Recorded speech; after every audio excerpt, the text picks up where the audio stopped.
It all started when my dad helped some people lift a piano. Yeah, there were not enough men to lift it, so they all thought they could handle it. And the next thing I knew, my dad ended up in the hospital for a hernia operation, for sure, all because of lifting that big piano. He never should have tried to lift that much. You know what? I'm talking to somebody now who's sweating and straining to lift, not a piano. It might be something you were never meant to lift. I'm Ron Hutchcraft, and I want to have a word with you today about trying so hard to be good. Well, our word for today from the Word of God is in John chapter 15, verses 4 and 5. I guess you could say it's about avoiding spiritual hernias. Okay. Jesus is probably walking through the Garden of Gethsemane with his disciples. He's now in the countdown hours before he goes to the cross. And he stops and says, "Gentlemen, take a look at that grapevine over there."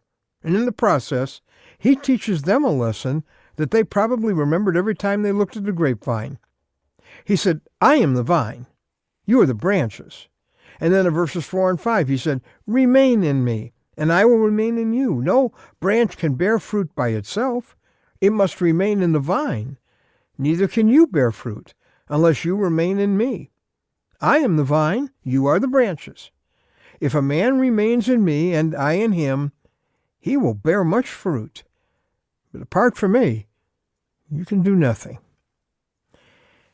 Now, what Jesus is saying here in simple language is this: you concentrate on staying close to me, and I'll produce the results.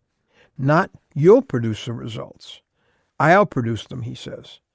Now, don't get it backwards. You're not the vine producing the fruit. Jesus said, "I'm the vine. All you are is the branch."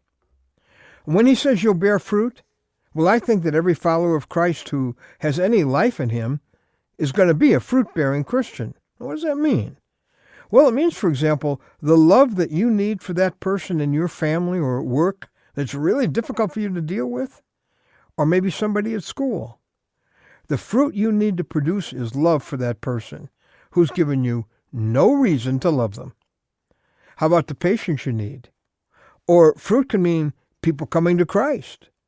So how do you have the love you need, the patience you need, the self-control you need? How do you lead people to Christ? It's not about you producing the results. Don't forget the vine and the branches picture. You look at that branch on that vine, it looks like the grapes are coming from the branch, but that's wrong. They're coming through the branch. They're coming from the vine. All the good traits of a Jesus follower, all the love, all the witness, all the persuasion, all the power, all the patience that you need isn't yours.